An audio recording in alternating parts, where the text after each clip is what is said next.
अस्सलाम वालेकुम students and welcome to my YouTube channel Muk Learn, जिसमें आज हमने रदरफोर्ड का जो रिज़ल्ट था, उस एक्सपेरिमेंट का जो रिज़ल्ट था वो करना और defects of in Rutherford atomic model. ठीक है, इससे पहले हमने एक लेक्चर किया था रदरफोर्ड का एटॉमिक मॉडल पर, जिसमें हमने उसकी एक्सपेरिमेंट को पूरे डिटेल में पढ़ा था कि उसमें अल्फ़ा पार्टिकल्स क्या होते हैं, रेडियो एक्टिव एलिमेंट्स क्या होते हैं, और उसमें गोल्ड लीफ की फाइल उसने क्यों इस्तेमाल की थी। ठीक है, उस पर मैंने डिटेल एक वीडियो बना रखी है, तो आप वो मेरे चैनल पे जाके देख सकते हैं।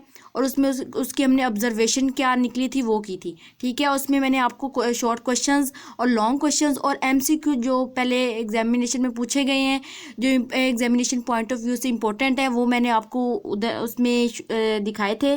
ठीक है, उनके आंसर भी आपको बताए थे। ठीक है, तो आप पहले, अगर आपको एक्सपेरिमेंट के बारे में कुछ भी नहीं इलम, तो आप पहले मेरी जाकर वो वीडियो वॉच करें, उसके बाद इस वीडियो पर आए। तो इसमें आज हमने करना रिजल्ट करने हैं कि रदरफोर्ड के जो एक्सपेरिमेंट तब हमने किया था उसका हमने रिजल्ट और उसका जो डिफेक्ट्स थे वो हमने नहीं किए थे, वो आज हम इंशाल्लाह कवर करेंगे। और इस लेक्चर में हम ये 3 क्वेश्चंस भी हैं, ये भी पॉइंट ऑफ व्यू से इम्पोर्टेंट है, इनके भी हम आंसर करेंगे।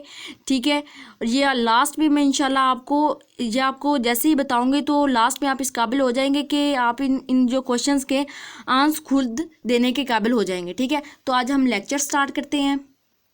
तो आप देख रहे हैं कि जो पहला हमारा क्वेश्चन था वो था what are the experimental results of Rutherford atomic model. जो रदरफोर्ड का एटॉमिक मॉडल था उसका एक्सपेरिमेंटल रिजल्ट क्या था, तो उसमें हमने रिजल्ट डिस्कस करना है। सबसे पहले कहते हैं कि उसका, अगर हम डायग्राम में आपको दिखाती हूँ, ये रदरफोर्ड का एटॉमिक मॉडल की मैंने जो डायग्राम बनाई हुई है, इसको ऐसे ही लेबल करना होता है एग्जाम में भी। तो आप कोशिश क्या करें कि जिस साइंस सब्जेक्ट में जो डायग्राम आती है वो आप लाजमी बनाया करें कोशिश। ठीक है, तो अगर आप देखेंगे कि ये गोल्ड लीफ की फाइल है, इसमें ज़्यादातर आप ऐसा देख रहे हैं कि खाली है। ठीक है, तो इसमें से जो अल्फ़ा पार्टिकल्स थे वो ज़्यादातर जो अल्फ़ा पार्टिकल्स थे वो बिल्कुल स्ट्रेट गुजर गए थे। ठीक है, undeflected alpha particles, majority of the alpha particles pass undeflected. ठीक है, पहला तो इसका रिजल्ट यही है कि इसका जो ये जो था गोल्ड फाइल थी, इसका जो ज़्यादातर हिस्सा था वो क्या था, खाली था। इसकी जो दूसरी थी कि बहुत कम जो अल्फ़ा पार्टिकल्स थे वो डिफ्लेक्ट हुए थे पीछे, रिपेल बैक, कुछ तो बिल्कुल ही रिपेल्ड बैक हो गए थे, कुछ जो अल्फ़ा पार्टिकल्स थी उनकी लार्ज डिफ्लेक्शन थी, कुछ जो अल्फ़ा पार्टिकल्स थी उनकी बहुत स्मॉल डिफ्लेक्शन थी। मतलब चंद एक अल्फ़ा पार्टिकल्स थी जिनकी डिफ्लेक्शन हुई थी, बाकी जो मेजोरिटी अल्फ़ा पार्टिकल्स थे वो गुजर गए थे। इसका मतलब क्या है कि जो ये हमारे पास फाइल है, इसके सेंटर में क्या है कि कोई पॉजिटिव चार्ज मौजूद है, क्योंकि मैंने आपको बताया था कि अल्फा पार्टिकल्स पे कौन सा चार्ज होता है। हमने हीलियम की न्यूक्लियाई ली थी जिसके ऊपर ये अल्फा टू पॉजिटिव चार्ज होती है। ये पॉजिटिव चार्ज क्यों होते हैं, क्योंकि अल्फा पार्टिकल्स जो होते हैं इसके पास 2 नंबर ऑफ प्रोटॉन्स होते हैं। तो प्रोटॉन्स पे चार्ज कौन सा होता है, पॉजिटिव चार्ज होता है, इसलिए अल्फा पार्टिकल्स थे इनके ऊपर भी पॉजिटिव चार्ज था। जब दो पॉजिटिव चार्ज एक दूसरे के करीब आते हैं तो वो एक दूसरे को रिपेल करते हैं, एक दूसरे को दूर धकेलते हैं। ठीक है, तो अल्फा पार्टिकल्स पे भी क्योंकि पॉजिटिव चार्ज है, और ये जो हमारे न्यूक्लियस है उस पर भी पॉजिटिव चार्ज है, तो जिसकी वजह से वो एक दूसरे को डिफ्लेक्ट करती हैं। ठीक है, और इससे हमें पता चलता है कि ये जो एटम है इसके सेंटर में कोई ना कोई पॉजिटिव चार्ज है, जिस पॉजिटिव चार्ज ने ये जो अल्फा पार्टिकल्स था इनको रिपेल किया है। ठीक है, और ये जो पॉजिटिव चार्ज है ये बहुत ज़्यादा सख्त है, और उन्होंने लिखा डेंसी और हार्ड। डेंसी का मतलब होता है कसीफ और हार्ड का मतलब होता है सख्त, दोनों का मतलब तो वैसे एक ही होता है। ठीक है, और इसमें जो इलेक्ट्रॉन्स होते हैं, इलेक्ट्रॉन्स जो होते हैं वो इस न्यूक्लियस के गिर्द रिवॉल्व कर रहे होते हैं, घूम रहे होते हैं इसके गिर्द। ठीक है, उसके बाद क्या होता है कि इसका जो ज़्यादातर हिस्सा वॉल्यूम, ये मैंने आपको पहले बता दिया कि इसकी जो ज़्यादातर वॉल्यूम है ना वो खाली है। उसके बाद एक जो एटम होता है वो जो उस पर जो नेट चार्ज होता है वो सिफर होता है। मतलब जो एक एटम होता है उसमें नंबर ऑफ प्रोटॉन्स और नंबर ऑफ इलेक्ट्रॉन्स ये बराबर होते हैं, जिसकी वजह से उसके ऊपर कोई चार्ज शो नहीं होता, वो न्यूट्रल होता है। ठीक है, और न्यूक्लियॉन्स किसे कहते हैं कि एक एटम में इलेक्ट्रॉन के अलावा, मतलब जो इसका न्यूक्लियस होता है इसमें न्यूट्रॉन्स भी होते हैं और प्रोटॉन्स भी होते हैं। ये न्यूट्रॉन्स और प्रोटॉन्स को हम न्यूक्लियॉन्स कहते हैं। ठीक है, ये प्रॉपर्टीज़ हैं इसकी कुछ। और ये जो बिल्कुल ही अल्फा पार्टिकल्स बिल्कुल रिपेल्ड बैक हो गया थे ना, इससे पता चल रहा था कि ये जो न्यूक्लियस है वो बहुत ज़्यादा सख्त है। और ये जो डिफ्लेक्शन हमें शो कर रही थी कि इसके सेंटर में कोई ना कोई चार्ज मौजूद है, ये जो डिफ्लेक्शन थी ये हमें बता रही थी कि इसके सेंटर में कोई ना कोई चार्ज मौजूद है। अब मैं आपको इसकी डिटेल में वो बताती हूँ रिजल्ट क्या थे।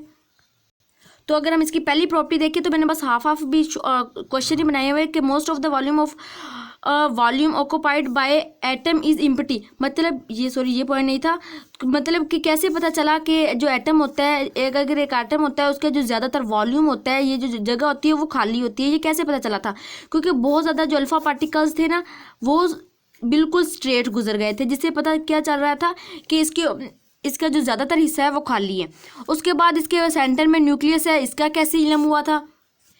उन्होंने कहा था कि अगर कोई भी एटम है उसके सेंटर में पॉजिटिव पार्टिकल है, इसका कैसे पता चला था? क्योंकि अल्फा पार्टिकल्स थे, बहुत कम अल्फा पार्टिकल्स थी जिनकी डिफ्लेक्शन हुई थी, बाकी ज़्यादातर अल्फा पार्टिकल्स क्या थे वो बिल्कुल सीधा गुजर गए थे। तो इससे क्या पता चल रहा था कि एटम के सेंटर में कोई पॉजिटिव चार्ज है जिसकी वजह से ये अल्फा पार्टिकल्स डिफ्लेक्ट हुए हैं। तो उसको जो पॉजिटिव वो थी चार्ज था, उसको उन्होंने न्यूक्लियस का नाम दे दिया था। ठीक है, न्यूक्लियस का, ये वाला इस पॉइंट का। उसके बाद ये कैसे पता चला कि वो डेंसी और हार्ड है? क्योंकि उनकी डिफ्लेक्शन शो करती है। ये जो अल्फा पार्टिकल्स आए, ठीक है, जब कुछ अल्फा पार्टिकल्स जिससे जब टकराए ना तो वो बिल्कुल रिपेल्ड बैक हो गए थे, बिल्कुल ही वापस आ गए थे, जिससे पता चल रहा था कि ये जो न्यूक्लियस है ये बहुत ज़्यादा डेंसी और हार्ड है। ठीक है, उसके बाद है कि न्यूक्लियस साइज का कैसे इल्म हुआ? क्योंकि बहुत सारे अल्फा पार्टिकल्स बगैर, अगर ये पॉजिटिव चार्ज है ना, बहुत सारे अल्फा पार्टिकल्स थे वो बिल्कुल सीधा गुजर गए थे। ठीक है, अगर ये 3 अल्फा पार्टिकल्स मैं गुजार रही हूँ अगर फॉइल में से, तो उनमें से एक अल्फा पार्टिकल्स हो सके कि वो या तो डिफ्लेक्ट हो या फिर रिपेल बैक हो। ठीक है, बिल्कुल वापस आ जाए या थोड़ा सा डिफ्लेक्ट होकर आगे चला जाए। तो वो तीन में से अगर एक रिपेल हो रहा है तो इसका मतलब है कि 2 की जगह तो खाली है, मतलब ज़्यादा हिस्सा जो है वो एटम का वो खाली होता है, और जो न्यूक्लियस होता है इसका साथ बहुत ही कम होता है, और ये एटम के सेंटर में पाया जाता है न्यूक्लियस। साइज के बारे में पता चल गया। अब नेट चार्ज कैसे पता चलता है? जो कोई भी एटम होता है वो न्यूट्रल होता है, उस पर जो नेट चार्ज होता है वो न्यूट्रल होता है, क्योंकि इसमें जितने नंबर ऑफ प्रोटॉन्स होते हैं ना उतने नंबर ऑफ इलेक्ट्रॉन्स भी इसमें पाए जाते हैं, जिसकी वजह से पॉजिटिव और नेगेटिव चार्ज एक दूसरे को कैंसिल कर जाते हैं, और होल जो एटम होता है उस पर कोई चार्ज नहीं होता, वो न्यूट्रल होता है। न्यूट्रल का मतलब ही होता है कि जिस पे कोई चार्ज ना हो। न्यूक्लियॉन्स क्या कहते हैं? न्यूक्लियॉन्स हम कहते हैं कि अगर हमारे पास एक एटम है, उसमें हमें एक तो पता है कि उसके न्यूक्लियस के गिर्द, ये तो प्रोटॉन है, न्यूक्लियस के गिर्द इलेक्ट्रॉन रिवॉल्व कर रहे हैं। इन इलेक्ट्रॉन को अगर इन इलेक्ट्रॉन की बात हम ना करें तो उसके अलावा जो न्यूक्लियस में 2 चीज़ें पाई जाती हैं। अभी तक हमने सिर्फ 2 चीज़ों के बारे में पढ़ा है, एक तो प्रोटॉन, दूसरा न्यूट्रॉन्स। तो इन दोनों को हम क्या कहते हैं? न्यूक्लियॉन्स। ठीक है, आई होप आपको इसकी समझ आ गई होगी। और ये जो पहले मैंने आपको शॉर्ट क्वेश्चन बताया है, लॉन्ग में, ये इंपॉर्टेंट है, ये पेपर में आ चुका है पहले। इसका ये जवाब था कि what are the experimental result of Rutherford atomic model. उसके बाद व्हाट आर न्यूक्लियस, ये शॉर्ट में था। मैंने लॉन्ग प्लस शॉर्ट लिखा हुआ है कि इसमें लॉन्ग भी है शॉर्ट में भी आए हुए हैं पहले। ठीक है, व्हाट आर न्यूक्लियॉन्स, न्यूक्लियॉन्स क्या होते हैं कि एक इलेक्ट्रॉन के अलावा जितने भी न्यूक्लियस में जो पार्टिकल्स पाए जाते हैं उनको हम क्या कहते हैं? न्यूक्लियॉन्स। ठीक है, उसके बाद क्या? Write down the defects in Rutherford atomic model, मतलब उसके डिफेक्ट्स क्या थे, उसके नकाइस क्या थी, उसकी खामियां क्या थी रदरफोर्ड एटॉमिक मॉडल की। अब हम वो डिस्कस करते हैं। अब हम इसके डिफेक्ट्स मतलब इसकी खामियां देखते हैं।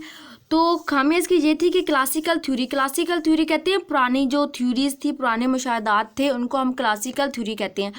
उसके मुताबिक उन्होंने क्या कहा था कि रदरफोर्ड ने कहा था कि अगर एक न्यूक्लियस है ना, प्रोटॉन, उसके गिर्द अगर इलेक्ट्रॉन रिवॉल्व कर रहा है तो वो मुसलसल एनर्जी खारिज कर रहा है।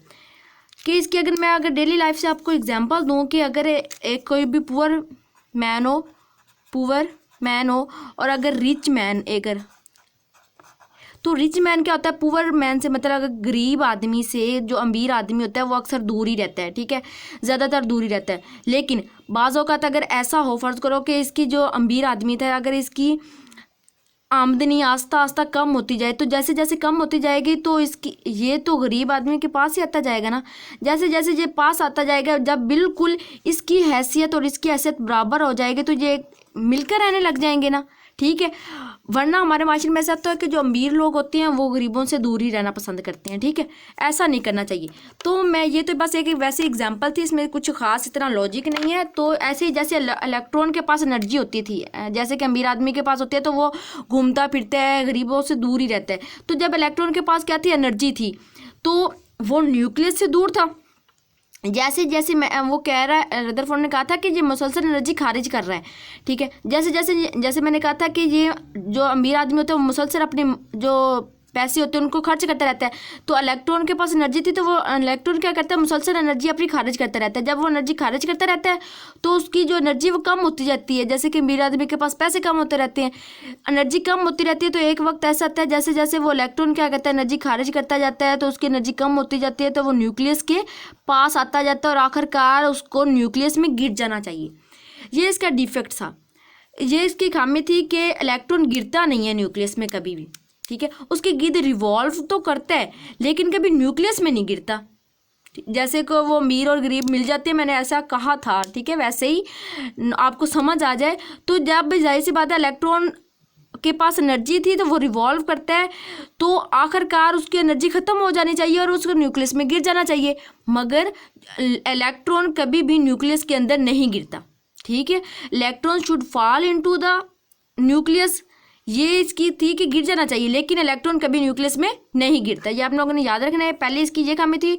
दूसरी क्या थी कि अगर वो मुसलसल एनर्जी खारिज कर रहा है तो उसको मुसलसल एनर्जी खारिज कर रहा है तो उसको कंटिन्यूस स्पेक्ट्रम बनाना चाहिए, ठीक है। कि इस जब वो इधर था हाई एनर्जी थी तो उसको इस तरह के मतलब अगर रेड लाइट वो मैंने कहा ना कि इलेक्ट्रॉन एनर्जी खारिज कर रहा है तो वो रेडिएशन के जैसे सूरज से हम तक एनर्जी आती है तो वो शुआओं के ज़रिए आती है ना। तो अगर इलेक्ट्रॉन रेडिएशंस खारिज कर रहा है, शुआएँ खारिज कर रहा है, तो मुसलसल रंग हमें कंटिन्यूस स्पेक्ट्रम जाहिर होना चाहिए। मतलब अगर इस एनर्जी का रेडिएशन खारिज हुए तो वो रेड, अगर फर्स्ट मतलब रेड कलर की रेडिएशन खारिज हो रही है तो फिर अगर इस लाइन में आ गया है तो उसको येलो मुसलसल खारिज करनी चाहिए या ग्रीन मुसलसल।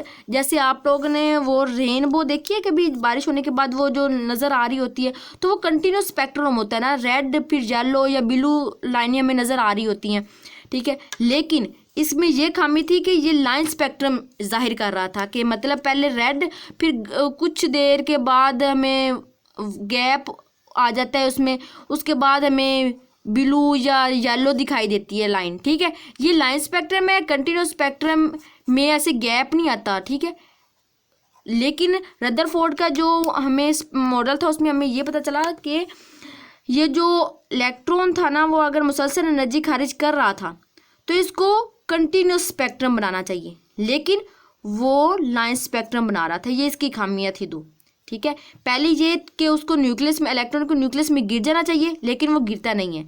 दूसरा कि जो इलेक्ट्रॉन था अगर वो उसको कंटिन्यूस स्पेक्ट्रम बनाना चाहिए अगर वो मुसलसल रेडिएशन खारिज कर रहा है, लेकिन वो लाइन स्पेक्ट्रम बनाता है। आई होप आपको इसकी समझ आ गई होगी। और मैं कह रही हूँ कि वो मैंने लेक्चर पहले जो इसके एक्सपेरिमेंट जो इसने किया था उस पर जो मैंने एक लेक्चर बनाया है वो मेरी आपसे रिक्वेस्ट है कि आप मेरे यूट्यूब पे जाएं, आप वो वॉच करें। इंशाल्लाह आपको इन्फॉर्मेशन उससे आपको मिलेगी, ठीक है। और उसमें जो मैंने MCQs और दिए हुए हैं वो शॉर्ट क्वेश्चंस वो भी आप जाकर नोट करें, वो एग्जामिनेशन पॉइंट ऑफ व्यू से बहुत इंपॉर्टेंट है। अगर वीडियो आपको अच्छी लगी हो तो वीडियो को लाइक करें, शेयर करें और कमेंट में बताएं। अगर मेरी तरफ से कोई खामी रह गई हो, बताने में कुछ कमी हो तो आप मेरे साथ शेयर कर सकते हैं, कमेंट में मुझसे पूछ सकते हैं, ठीक है। और अगर आपको वीडियो अच्छी लगी हो तो लाइक करें और मेरे चैनल को सब्सक्राइब करें। शुक्रिया। अल्लाह हाफिज़।